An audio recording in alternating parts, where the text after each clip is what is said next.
Well, hello there. Welcome to the channel. My name is James, and here at 20th and 21st Movies, we are about all things cinema.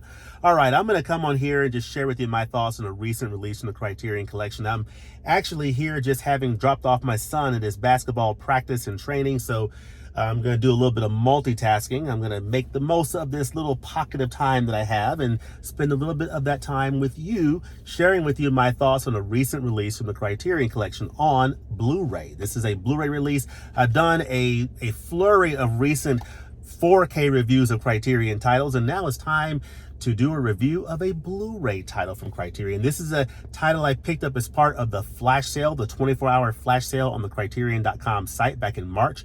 This title came out in the month of March, and so it was a great time to pick up Charlie Chaplin's A Woman of Paris, the 1923 film from Charlie Chaplin, on spine 1253 from the Criterion Collection.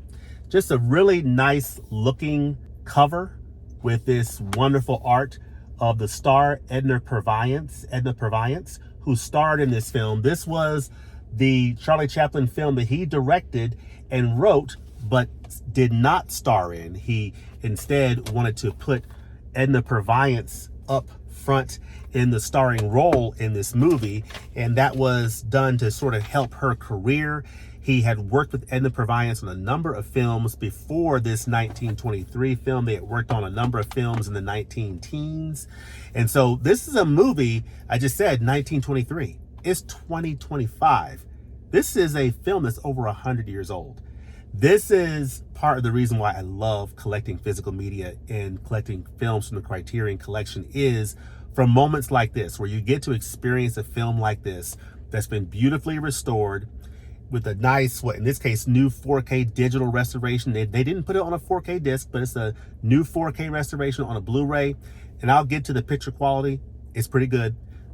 But I must say, I really love the fact that we can get films like this that are over 100 years old, classic cinema, back to the time of the silent era, and get to enjoy these films on Blu-ray, 4K, whatever the case, beautifully restored in a way that we can enjoy it today and appreciate the art that took place during the early days of film. So this is an example of that. This is a silent film of Charlie Chaplin.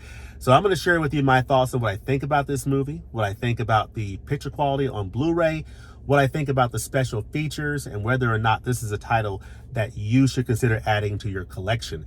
I picked this up during the flash sale.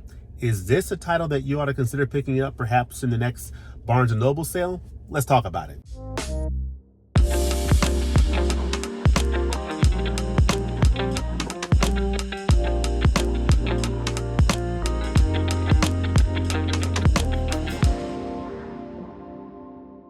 All right, we're talking about A Woman of Paris, the film from Charlie Chaplin from 1923 that's just recently gotten, in the month of March 2025, a release from the Criterion Collection. I believe this is the first release of a Chaplin film by Criterion in probably 6 years. I think the last release prior to A Woman of Paris was The Lodger in 2019. So it had been a long time since Criterion had put out a Chaplin film, and they have a number of Chaplin titles in the collection, and I recommend all of them. The only one I have not seen so far, I believe, is Monsieur Verdot, but I have it in my collection. But my favorites of his so far are Modern Times and City Lights. Those two are just masterpieces. The Gold Rush is amazing. The Great Dictator is amazing. Really, everything that he has done is just absolutely incredible. Limelight, just fantastic stuff. Charlie Chaplin was an all-time master when it comes to cinema, and this edition helps you appreciate that even more. Of course, this is the film in which he did not star in himself. He ceded the star position to Edna Purviance, and I think that is a beautiful part of the story of this film. And he did it to basically to help her career, to help, promote her and give her a chance. They had done a number of films together in the 19-teens, and this was an opportunity for him to put her, front and center, and I think she did a beautiful job with it. So I do have some slides here. I'm going to make this a fairly casual review. There's no need to be all stuffy and with our tuxedos on. We can just kind of relax and enjoy the great outdoors as spring is in the air. It's the early days of spring, and we can just kind of kick back and enjoy ourselves as I get me a little swig of my tea. My throat was dry. But anyway, I have a few slides I want to show you, starting with this slide right here, right now. So this first slide, of course, is my title slide. It's A Woman of Paris, Criterion Blu-ray review. And I'll just take a moment to read the back of the case. It says, remarkable for its psychological nuance and its boldly modern perspective on an independent woman's search for fulfillment, Charlie Chaplin's long overlooked silent masterpiece, A Woman of Paris, is a revelation. Chaplin confounded 1923 audiences with this unexpected foray into serious drama, and by ceding the spotlight to his longtime screen partner, Edna Purviance. You see Charlie Chaplin and Edna Purviance here on this slide here. You'll see here that he's directing Edna Purviance in A Woman of Paris, but this is Charlie Chaplin on the right and Edna Purviance in The Immigrant, one of the films from the 19-teens that they had worked on. So Edna Purviance was captivating as the vivacious Marie St. Clair. She was a woman of fate who leaves behind her small-minded village for the glamour of Paris, where she finds herself at the center of a jazz-age world of champagne soirees, luxurious pleasure-seeking, romance, and tragedy. Putting aside his little tramp persona, Chaplin's second feature proved that beyond being a comic genius, he was an artist of immense sensitivity and human understanding. Now, of course, as I said, he did not appear in the starring role in this film. He ceded that to Edna Purviance, and I think that's part of what makes this film here a really special one to experience in his filmography. This was his venturing into a serious drama. He's not doing the tramp, character in this film. He's not even in this film that much, just a little bit. And, there's someone else starring in it.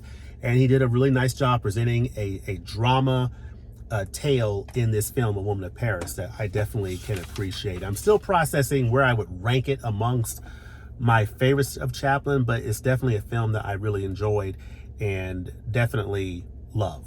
Like quite a bit.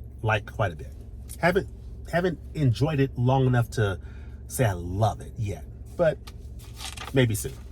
But yeah, so going back to my slides here, I had mentioned Chaplin's declaration at the very beginning that he does not appear in this movie. Now, this will be one of the first frames that you'll see when you pop in the disc.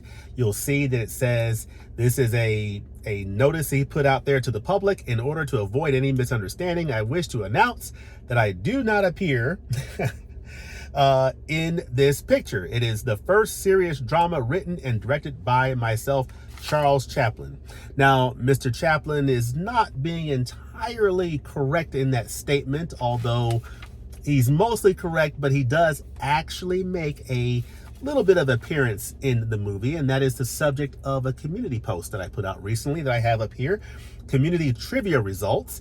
This was maybe almost 2 weeks ago now. Trivia time. My next Criterion review will spotlight the Blu-ray edition of A Woman of Paris, Charlie Chaplin's bold and underrated 1923 drama. While I'm working on that, here's a fun trivia question to test your classic film knowledge. Which of the following is true about A Woman of Paris? And the correct answer was Chaplin directed and produced the film, but only appears briefly in the film. And at the bottom there, it says Chaplin both directed and produced A Woman of Paris, but he does not star in it, marking a major departure from his usual work. He only appears in a blink and you'll miss it cameo as a porter and plays the role straight with no comedic bits. This film was a dramatic showcase for Edna Purviance and a bold creative risk for Chaplin at the time. So that was a little community trivia I wanted to put out there. So definitely hope you enjoyed that. Now back to some more of these slides. Edna Purviance, she plays Marie St. Clair. And of course, this story follows Marie St. Clair, played beautifully by Edna Purviance. She's a small town girl. She's in love with Jean Millet, played by Carl Miller. The two plan to elope to Paris, but fate and more importantly, family interference has other plans. After a heartbreaking series of events, Marie ends up in Paris alone and is eventually swept into a relationship with the wealthy and emotionally distant Pierre Rivel, played by the always suave Adolphe Menjou. So you see here, Carl Miller is playing Jean Millet, and Edna Purviance is Marie St. Clair, the young lovers. This is at the beginning of the film as they're trying to, pursue a life together. They're trying to figure out how to move forward as a couple. But of course, unfortunately, Jean's parents and Marie's stepfather did not support the young lovers' relationship. So you had Lydia Knott here, who played Jean's mother. Charles K. French played Jean's father. So the mother and the father of the man just did not support this relationship. They did not think highly of Marie St. Clair, Edna Purviance's character. They thought that she was beneath him and did not deserve an opportunity to come into their family.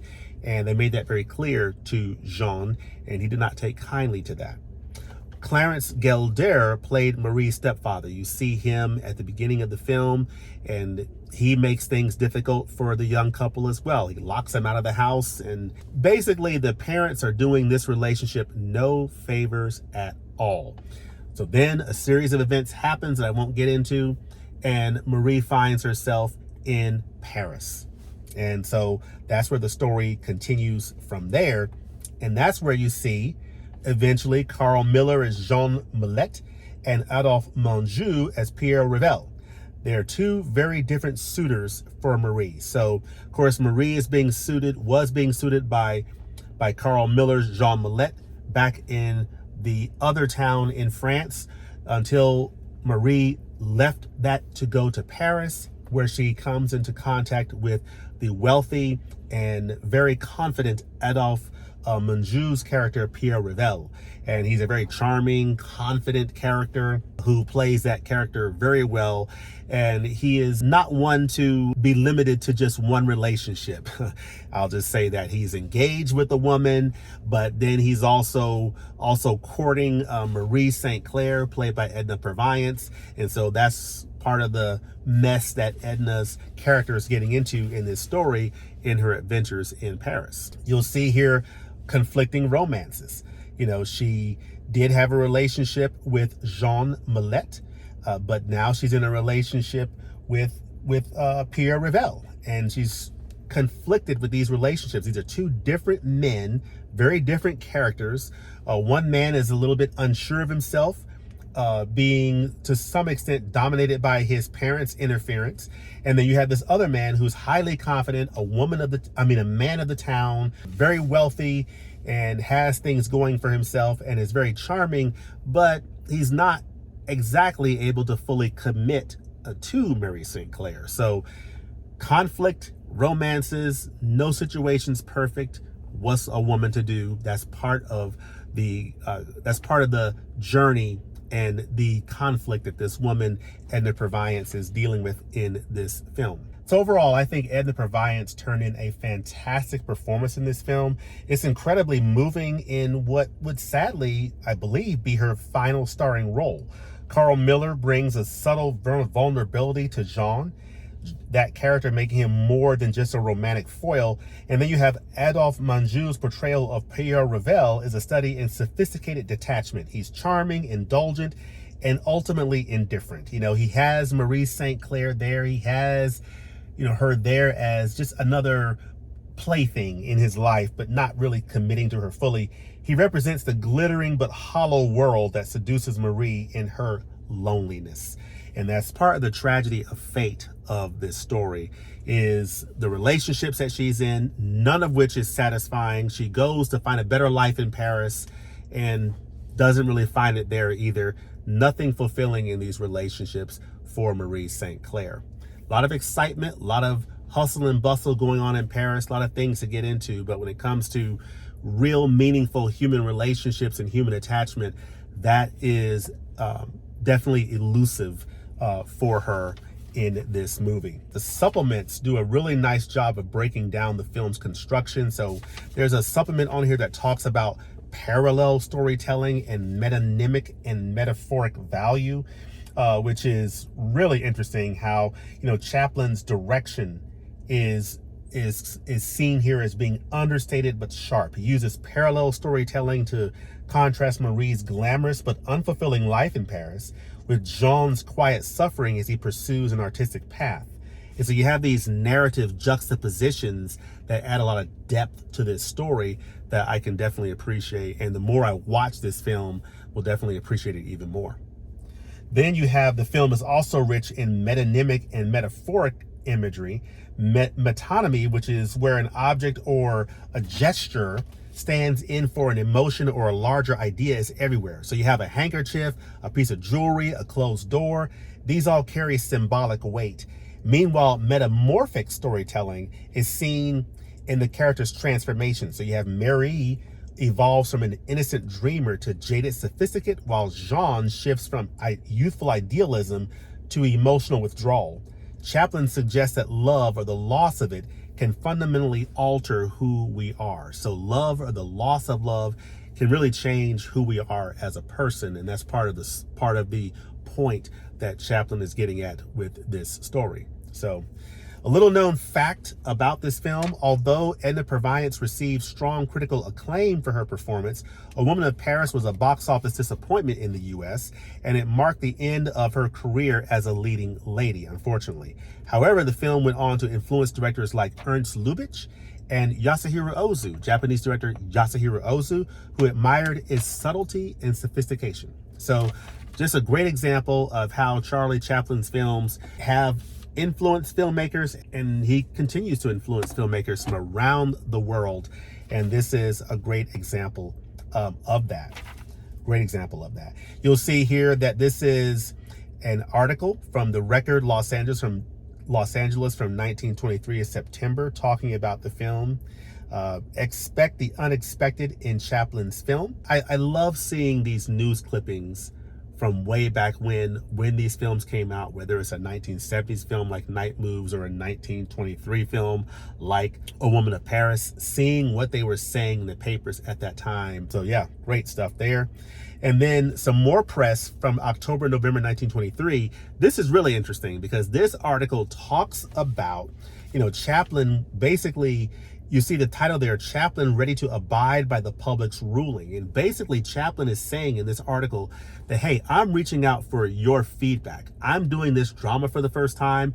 I want to see how you receive it. And based upon how you receive it and the feedback I get from this, that's going to influence what I do going forward. And so I think it was really interesting hearing from the director, what his intent was for this work and the type of feedback he was looking to get and what he intended to do with it. So I thought that was really interesting, seeing that little press clipping from November 1923. So I thought that was cool. And then, of course, Paris nightlife of the 1920s, as mentioned in the descriptions, plenty to do in Paris. It was a rockin' town, a lot of things going on.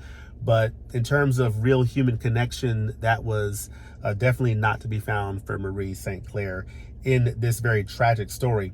One thing I found interesting was this clipping here that shows an ad from October 1923 that referenced a theater named Criterion. So of course has nothing to do with the Criterion Collection, but I thought that was interesting little tidbit there. And yeah, so there you have it. This is a really interesting film. I really enjoyed this film. In terms of how this film looked on Blu-ray, I think this looked really nice. I mean, this is a very nice overall presentation. Now I will read about the master, because this is not one of those cases where it's a 4K scan of the original camera negative. Just given the age of the film, that's not quite what you're going to get here. But I will read about the master, which is, you'll see here you have this nice poster, A Woman of Paris, very nice. And then you have like your essay on here, which you have a very nice essay, Whatever Became of Marie St. Clair by Pamela Hutchinson here. So you'll see that. And then of course you have another one, Discovering Chaplin's Music for A Woman of Paris by Timothy Brock, right there. And then of course you have the credits. Thanks Siri, but I'm good. And then you see about the master right here. So I'll read about the master. About the master, A Woman of Paris is presented in the aspect ratio of 1.33 to 1. This new 4K restoration of the 1976 re-release version of the film, undertaken by MK2 and Cineteca de Bologna in association with Roy Export SAS, was created from a 35 millimeter full frame duplicate negative. The original monaural soundtrack was remastered from the 35 millimeter original magnetic tracks. To make a long story short, folks, this film looks very nice on Blu-ray. It's a film that's over 100 years old. Of course, the original camera negative is not available, so they were able to work with a 35 millimeter duplicate negative, and the results are very nice. Of course, you're going to notice that, there's some blemishes. It looks like a 100-year-old film that's been beautifully restored.